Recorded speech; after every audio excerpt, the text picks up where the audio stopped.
Hello dear students, we were studying laws of motion, and in that laws of motion we were studying connected motions, and in that we had already seen two videos with different application of connected motion.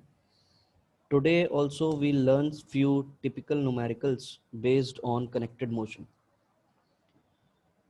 and we'll learn one more concept of acceleration and tension, how to distribute tension and acceleration in those typical problems. So here is our first numerical. Suppose we have a horizontal base and here the pulley is connected. We have one mass which is resting on this surface and that mass is suppose m1. Here this string is moving downwards and a pulley is there. This string is moving in such a manner as I am showing with the help of this marker, and here it is hinged. इसको हमने बांध रखा है यहाँ पे. Here we are having one more weight, that is m2.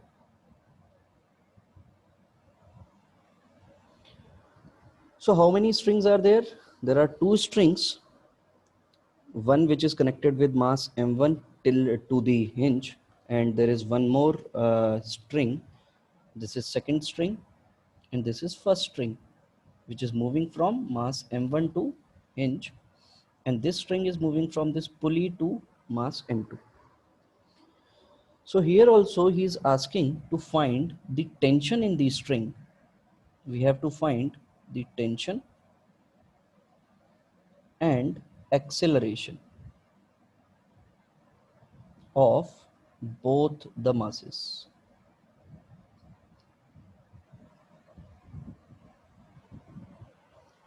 Both the masses. So what we have to do over here is, just see beta, here we will have tension in this direction, and suppose this tension is T1.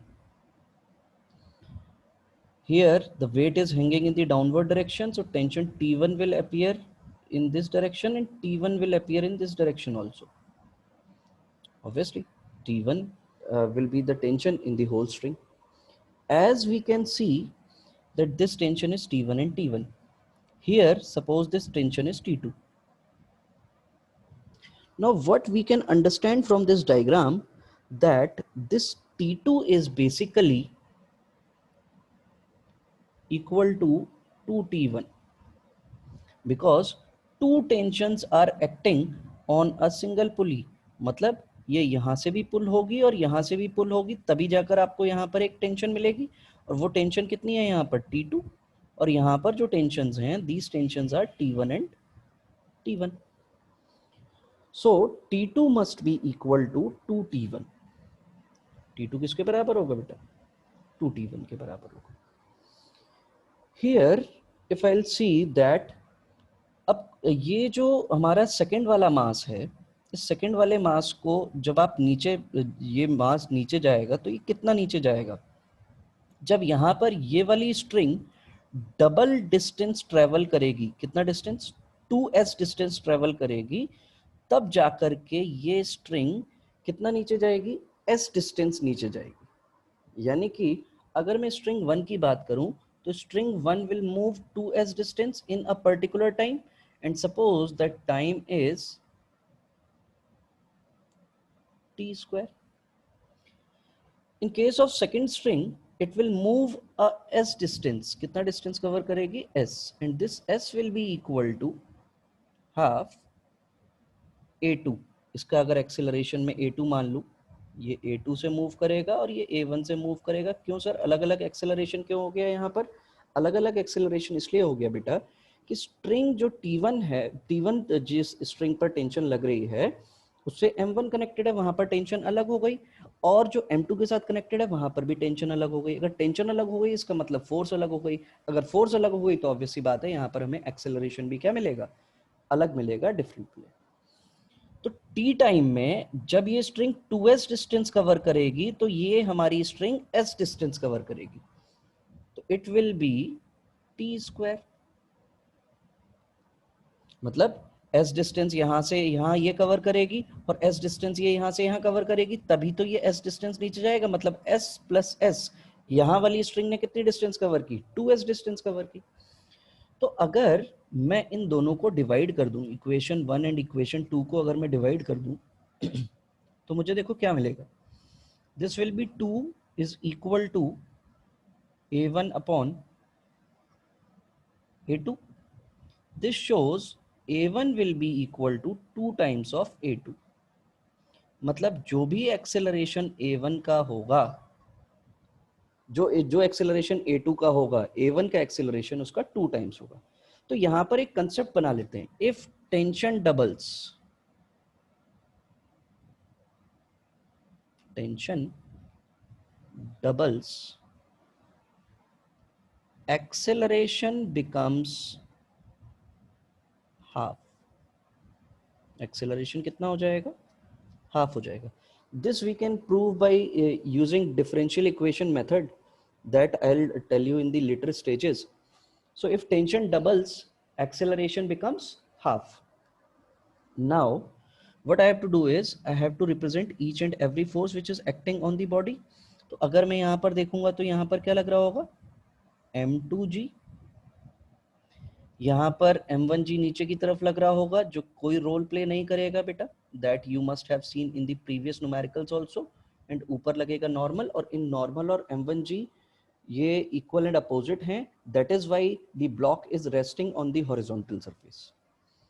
So if I right the equation over here, what I will find कि t1 जो है वो किसके बराबर आएगा।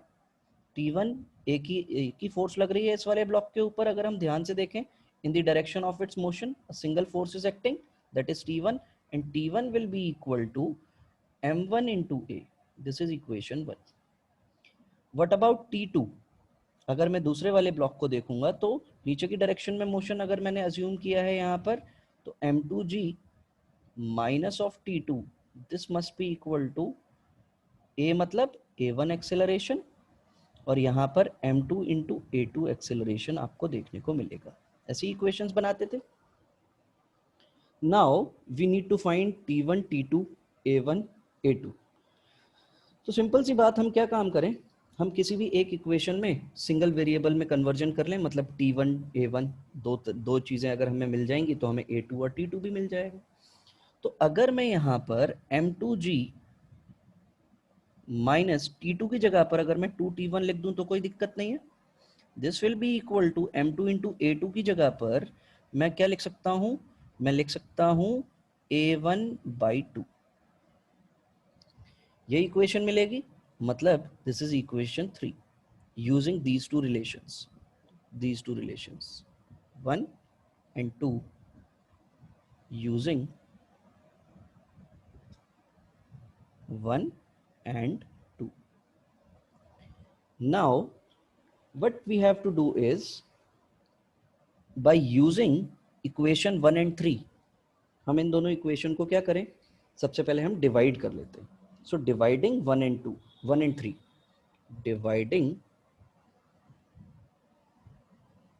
1 and 3 क्या मिलेगा हमें, देखिएगा equation 1 is t1 minus is equal to m1 a1, और इसके नीचे मुझे क्या लिखना है, इसके नीचे लिखना है मुझे m2g माइनस ऑफ 2t1, और इसके नीचे मुझे क्या लिखना है m2 इंटू a1/2। तो this a1 and a1 will get cancel out, ये 2 ऊपर चला जाएगा। So it will be equal to t1 upon m2g minus of 2t1 is equal to 2m1 upon m2। ऐसे रिलेशन देखने को मिलेगा। इसको और सॉल्व कर लेते हैं तो m2t1, this will be equal to 2 times of m1 m2g minus of 2m1 into t1। ऐसे ही रिलेशन देखने को मिलेगा। इसको अगर मैं इस डायरेक्शन में शिफ्ट कर लूँ तो it will be 2m1 plus m2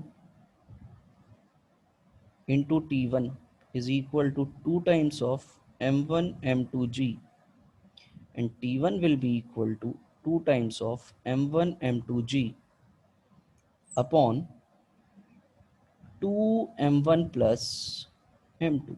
This will be tension T1. अगर T1 ये है तो T2 कितना हो जाएगा? T2 will be equal to 4 times of m1 m2g upon 2 m1 plus m2. ऐसे रिलेशन मुझे देखने को मिलेगा, मतलब मुझे टेंशन्स पता चल गई। अब अगर मैं इन दोनों इक्वेशन दोबारा लिखने की कोशिश करें यहाँ पे, तो अगर मैं दोनों इक्वेशंस को यहाँ पर दोबारा लिखूंगा तो T1 will be equal to m1 a1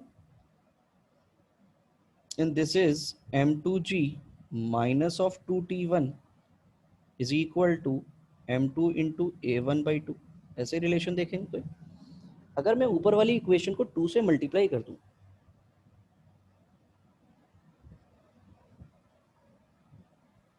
ठीक, तो क्या होगा? ये दोनों कैंसिल हो जाएंगे एक दूसरे से। यहाँ पर मुझे क्या रिलेशन मिलेगा? m2g, this must be equal to 2m1 plus m2 by 2 into a1. So a1 will be equal to 2 times of m2g upon 4 times of m1 plus m2. This is acceleration a1. और अगर a1 ये आ गया तो a2 क्या था हमारा? a1 by 2, यानी कि this will be m2g upon 4 times of m1 plus m2. So this will be the acceleration जो आपको मिलेगा किसकी वजह से? A2 वाली स्ट्रिंग में जो आपका एक्सेलरेशन आएगा। सो आई होप ये कंसेप्ट आपको समझ में आया होगा कि यहाँ पर टेंशन डबल क्यों हो गई। The reason is in the upward direction two tensions are acting, that is T1 and T1 in both the sides। तो सिंपल सी बात, यहाँ पर जो भी टेंशन आएगी T2, this T2 is balanced by this T1 and T1, so T2 will be equal to 2T1। So by this relation what we can identify the tension T2 is equal to 2 times of T1। The second concept was about acceleration. If the string T1 moves 2s distance, then second string will move only s distance। तो यहाँ पर हमें जो a1 मिलेगा, that a1 will be equal to 2 times of a2 हमें relation देखने को मिलेगा। तो ये हमारा कंसेप्ट हो गया, if tension doubles, acceleration half। ठीक, तो हमें ये रिलेशन, ये चीज ध्यान रखनी है। एक और क्वेश्चन सॉल्व करते हैं इसी पर based. we'll see one more numerical, and suppose this numerical is in this manner. Here we are having a roof. From this roof I have taken a string, and from here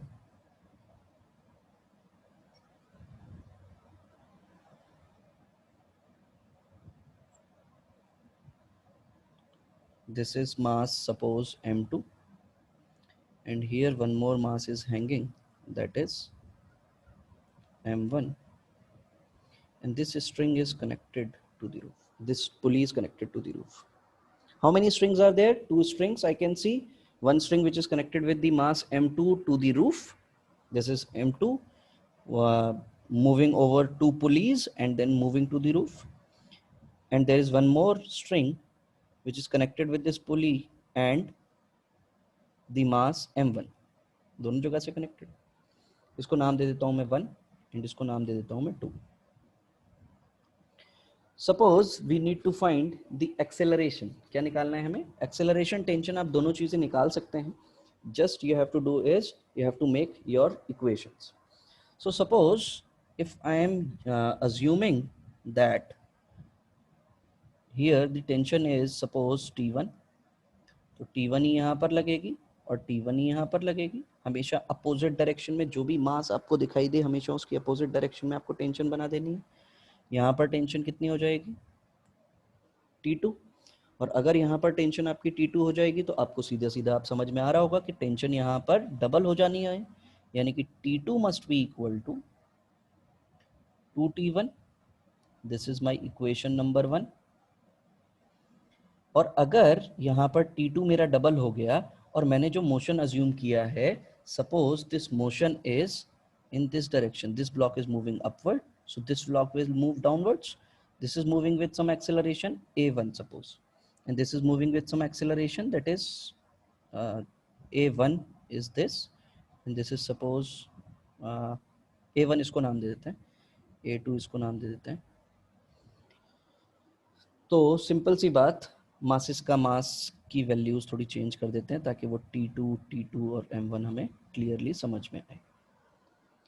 तो simple सी बात, यहाँ पर अगर हम acceleration की बात करें तो एक्सेलरेशन जो हो जाएगा, T1 वाली स्ट्रिंग में एक्सेलरेशन A1 लग रहा है, इसमें A2 लग रहा है, और A2 जो एक्सेलरेशन आ रहा है वो इस T2 की वजह से आ रहा है, यानी कि T2 हमारा डबल हो गया है किसका, T1 का। तो A2 must be equal to A1/2 हो जाना चाहिए। ये हमारी इक्वेशन हो गई सेकेंड। और अगर ये इक्वेशन मेरी सेकंड हो गई तो मुझे अब रिलेशंस पता चल गए। तो अब मुझे क्या काम करना है, अब मुझे फ्री बॉडी डायग्राम बनाना है। तो फ्री बॉडी डायग्राम यहाँ पर बहुत ही आसान है। यहाँ पर आ जाएगा आपका m1g और यहाँ पर क्या आ जाएगा बेटा, m2g, क्योंकि मैंने इसको m1 अज्यूम किया है और इसको m2 अज्यूम किया। तो सिंपल सी बात, ये ऊपर की तरफ जा रहा है तो इस ब्लॉक को अगर मैं फ्री करूँ, बिकॉज फ्री बॉडी डायग्राम से ही हमें इक्वेशंस मिलती हैं, तो यहाँ पर this is our second problem. यहाँ पर अगर हम देखें तो इक्वेशन क्या बनेगी, देखिएगा यहाँ पर जो हमें इक्वेशन दिखाई देगी that will be T1 minus m1g is equal to m1a1, ऐसी इक्वेशन दिखाई देगी। सेकंड इक्वेशन अगर मैं यहाँ से लिखने की कोशिश करूँगा तो m2g minus of T2 is equal to m2 into a2, ऐसी इक्वेशन मिलेगी। बिकॉज ये हमारा एक ब्लॉक हो गया जो अब फ्री होगा, और ये अगर ब्लॉक फ्री होगा तो ऑब्वियसली बात है m2g को बड़ा होना पड़ेगा। तो m2g में से जब मैं T2 को माइनस करूंगा तो मुझे m2a मिलेगा। वैल्यूज प्लेस करके देखते हैं। तो यहाँ पर अगर मैं क्या काम करूँ, वही पिछला वाला केस। तो यहाँ पर मैं T2 की जगह पर 2T1 लिख देता हूँ। तो this will B m2g minus this will B 2T1, this will be m2, और ये कितना हो जाएगा आपका a1/2। ऐसे रिलेशन देखने को मिलेगा आपको। अब आप क्या काम कीजिए, आपको फाइंड करना है एक्सेलरेशन और टेंशन। तो एक्सेलरेशन भी निकालना है और टेंशन भी निकालनी है, दोनों चीज़ें फाइंड करनी है। कैसे फाइंड करेंगे देखिएगा, इन दोनों इक्वेशंस को, this is equation 1, this is equation 2 and this is equation 3। ये इक्वेशन में वैल्यूज जो हमने प्लेस की है बिकॉज ऑफ इक्वेशन 1 एंड 2 की वजह से प्लेस की है, ठीक। तो मैं क्या काम करूंगा, सबसे पहले डिवीजन करूंगा, डिवाइडिंग 1 एंड 3। और 1 और 3 को अगर मैं डिवाइड करूंगा तो this will be T1 minus m1g is equal to m1a1। The second equation is m2g minus 2T1 upon this will be m2 into a1/2। Divide हो गया दोनों, तो a1 से a1 आपका कैंसिल हो गया, ये 2 ऊपर जाएगा, तो m2 को मल्टीप्लाई करो तो ये m2 into T1 minus m1 m2g, this must be equal to m1 2 times of this will become 2, तो 2 times of m1 m2g minus of 4 times of T1। ऐसे रिलेशन मुझे देखने को मिलेगा। इसको अगर मैं सॉल्व करने की कोशिश करूं, 4 times of m1 into T1, यहाँ पे मुझे क्या देखने को मिलेगा, 4 times of m1 into T1। T1 वाली टर्म्स को एक तरफ लेकर आए तो T1 क्या हो जाएगा यहाँ पर, 4m1 plus m2 and this is equal to, इसको इधर लेकर आएंगे तो this will B 3m1 m2g। ऐसा ही रिलेशन देखने को मिलेगा। तो यहाँ से मुझे T1 कितना पता चल गया बेटा, T1 मुझे मिल गया 3m1 m2g upon 4m1 plus m2, ऐसा ही रिलेशन मुझे देखने को मिला यहाँ पे। So this is my t1, ये मेरा क्या हो गया, ये मेरा t1 हो गया। अब मुझे t2 निकालना है, तो ऑब्वियसली बात है इसका 2 टाइम्स हो जाएगा, यानी कि t2 will be equal to 6 times of m1 m2g upon 4 m1 plus m2। ये मुझे t2 भी पता चल गया। एक्सेलरेशन निकालना है, तो एक्सेलरेशन निकालने के लिए क्या काम करना पड़ेगा, इन दोनों इक्वेशन को ऐड करना पड़ेगा। तो एडिंग 1 एंड 3, 1 और 3 को ऐड कर देते हैं। तो 1 और 3 को अगर मैं ऐड करूंगा तो it will be t1 minus m1g, this must be equal to m1a, this is the equation. और दूसरी इक्वेशन है हमारे पास m2g minus of 2t1 is equal to m2 into a1 by 2, this is a1। Add कर देते हैं इन दोनों को। ऐड करेंगे कैसे, जब इसको 2 से मल्टीप्लाई कर दें पहले तो मैंने इसको 2 से मल्टीप्लाई कर दिया, तो देखो ये दोनों कैंसिल हो जाएंगे। m2g minus 2m1g, this must be equal to 2m1 plus m2 by 2 into a1। तो m2g minus of 2m1g is equal to 4 times of m1 plus m2 divided by 2 into a1। तो a1 is equal to 2 times of m2g minus of 4 times of m1g upon 4 times of m1 plus m2। ये मेरा acceleration आ गया। और इसको अच्छे से लिख सकता था मैं, a1 is equal to 2 times of m2 minus 4 times of m1 into g divide by 4 times of m1 plus m2। अगर ये मेरा एक्सेलरेशन आया तो इसी एक्सेलरेशन को मैं हाफ कर देता हूँ, तो मुझे a2 मिल जाएगा। तो a2 will be equal to क्या हो जाएगा, a1 बाई 2।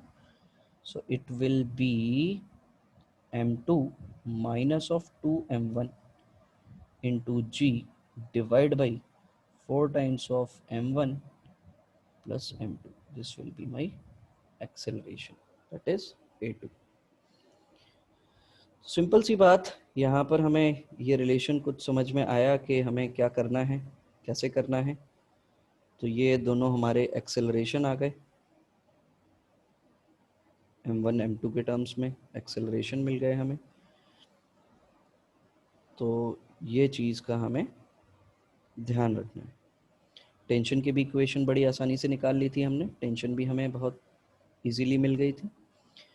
तो दीज आर दी मेथड्स जो आपको ध्यान रखने हैं बेटा, कि कहीं पर भी अगर टेंशन डबल होती है तो एक्सेलरेशन हाफ हो जाता है। और वो ऐसा क्यों होता है, ये आप जब प्रैक्टिकली देखेंगे, प्रैक्टिकली सोचेंगे, तो आपको पता चलेगा कि जब आप पुली को जब हम मूव करा रहे हैं, यहाँ पर इस वाली स्ट्रिंग को जब हम मूव कराएंगे, तो ये वाली स्ट्रिंग जब डबल डिस्टेंस ट्रेवल करेगी तो ये सिंगल डिस्टेंस ट्रेवल करेगी। मतलब जब ये 2s डिस्टेंस ट्रेवल करेगी तो ये s डिस्टेंस ऊपर आएगी।